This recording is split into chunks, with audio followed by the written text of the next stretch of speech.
రైతన్నలకు నమస్కారం. జై జవాన్ జై కిసాన్. రైతు లేనిదే రాజ్యం లేదు, రైతే రాజ్యానికి తొలిమెట్టు. రైతన్నలకు అదిరిపోయే శుభవార్త అందిందండి. ఇన్ని రోజులు ఎప్పుడా అంటున్న రైతు బంధు ఈ రోజు పడుతుందండి. కన్ఫర్మ్ ఈ రోజు పడే అవకాశాలు ఉందండి. ఎందుకంటే మనకు అసలు ఇన్ని రోజులు రైతు బంధు ఎందుకు రాలేదా, దానికి అంటే 2 ఎకరాల వరకే పడింది. 2 ఎకరాల పైన ఈ రోజు ఇన్ని రోజులు రైతు బంధు ఎందుకు పడలేదా అని దానికి ఒక రీజన్ అయితే ఉంది. దానికి సంబంధించిన రీజన్ కూడా తెలవడం జరిగింది. గవర్నమెంట్ ఎంప్లాయీస్ కి జీతాలు ఇవ్వడం కోసం ప్రభుత్వం రైతు బంధు ఆపిందనే ఒక వార్త అయితే చక్కర్లు కొడుతుంది. ఇదైతే 100% నిజం అండి. అసలు ఇప్పుడు రైతు బంధు ఎప్పుడు పడుతుంది, ఎన్ని ఎకరాల వరకు పడుతుందని ఈ వీడియోలో డిస్కస్ చేసుకుందాం. దానికంటే ముందు ప్రతి ఒక్క రైతన్న లైక్ చేయండి, కామెంట్ చేయండి, సబ్స్క్రైబ్ చేసుకోండి. సబ్స్క్రైబ్ చేసుకోవడం వల్లనే మన ఛానల్లో ఉన్న అప్డేట్స్ ముందుగా మీకు రావడం జరుగుతుంది.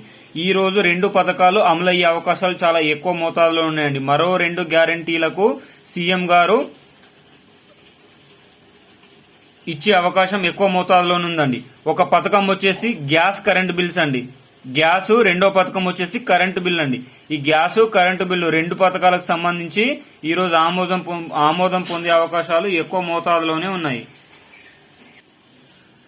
ఎన్నికల మేనిఫెస్టోలో పేర్కొన్న విధంగా 500 రూపాయలకు గ్యాస్ సిలిండరు, అదే విధంగా 200 యూనిట్ల వరకు ఉచిత విద్యుత్ అని పేర్కొన్న ఈ 2 పథకాలపైన ఈ రోజు కేబినెట్ మీటింగ్ లో సిగ్నేచర్ పెట్టే అవకాశాలు ఎక్కువగా ఉన్నాయి.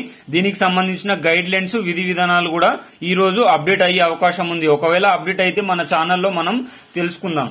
నెక్స్ట్ వచ్చేసి రైతు రుణమాఫీ అండి. ఈ రైతు రుణమాఫీ గురించి 2 లక్షల లోపు రైతు రుణమాఫీ అవుతుందా కాదని మనకున్న అపోహలో కూడా ఈ రోజు కేబినెట్ మీటింగ్ లో తెరపడే అవకాశం ఉందండి. మాక్సిమం ఇది ఇప్పట్లో అమలు కాదు. ఎలక్షన్ ముందు ఈ ఫిబ్రవరి 8 నుంచి మనకు బడ్జెట్ ఉందండి. ఈ బడ్జెట్ లో 50,000 కోట్లు రైతు రుణమాఫీకి పెట్టేసి ఒకే దఫాగా రైతు రుణమాఫీ చేసే అవకాశం ఎక్కువ మోతాదులోనే కనిపిస్తుంది. సో ప్రతి ఒక్క రైతన్న ఏ బ్యాంకులో ఉందో దాన్ని అప్డేట్ చేసుకోవడానికి ట్రై చేయండి. రైతు రుణమాఫీ అయితే తొందరలోనే వచ్చే అవకాశం కూడా ఎక్కువ మోతాదులోనే కనిపిస్తుంది. ఇంకా ఎప్పుడా అనుకుంటున్నా రైతు బంధుకు తెరపడిందండి.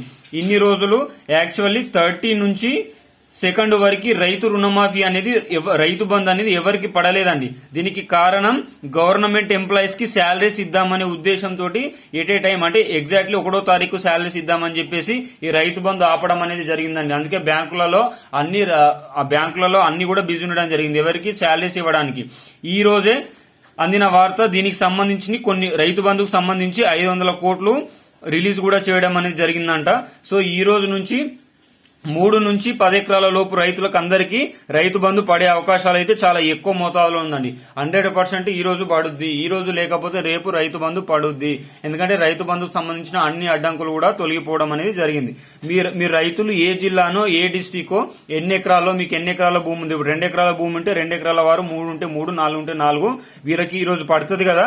పడంగానే మీరు కామెంట్ రూపంలో తెలియజేయండి, అన్న మాది ఫలానా డిస్ట్రిక్ట్, మాకు ఇన్ని ఎకరాల భూమి ఉంది, ఇంత రైతు బంధు పడింది. ఒకవేళ పడకపోతే ఇన్ని ఎకరాల భూమి ఉంది, ఇంత రైతు బంధు ఉంది, ఇంత పడింది, ఇంత పడలేదని కామెంట్ రూపంలో తెలియజేయడానికి ట్రై చేయండి. ఈరోజు మాక్సిమం రైతు బంధు పడుద్దండి. ఇంకోటి మహాలక్ష్మి పథకం అండి. అందరూ వెయిట్ చేస్తున్న పథకం మహాలక్ష్మి పథకం. దీనికి సంబంధించిన అప్డేట్స్ కూడా, రూల్స్ కూడా రావడం జరిగిందండి. ఈ మహాలక్ష్మి పథకం అనేది పెళ్లి అయిన ప్రతి ఒక్క ఉమెన్ కు రాదండి. ఎందుకంటే మన తెలంగాణలో 2 కోట్ల జనాభా ఉన్నారు. ఈ 2 కోట్లలో 1 కోటి జనాభా ఉమెన్స్ ఉన్నారు. ఇందులో మ్యారేజ్ అయిన వాళ్ళు 70 నుంచి 60 లక్షల మంది ఉన్నారు. వీళ్ళందరికీ 2,500 రూపాయలు ఇవ్వడం అనేది ఇంపాసిబుల్ అండి. దీనికి సంబంధించి గవర్నమెంట్ రూల్స్ అయితే తీసుకొని రావడం జరిగింది. రేషన్ కార్డులో నేమ్ ఉండాలా. ఈ రేషన్ కార్డులో నేమ్ ఉన్న వాళ్ళకి మాత్రమే మహాలక్ష్మి పథకం ఇస్తామని చెప్పారు. సో సగం మంది ఉమెన్స్ కి, ఎవరైతే ఈ 5-6 సంవత్సరాల్లో మ్యారేజ్ అయిన ప్రతి ఒక్కరు కూడా రేషన్ కార్డులో నేమ్ అనేది చేంజ్ కాలేదు, అమ్మగారింటి కానీ ఉంది, అత్తగారింటి కాడ నేమ్ చేంజ్ లేదు.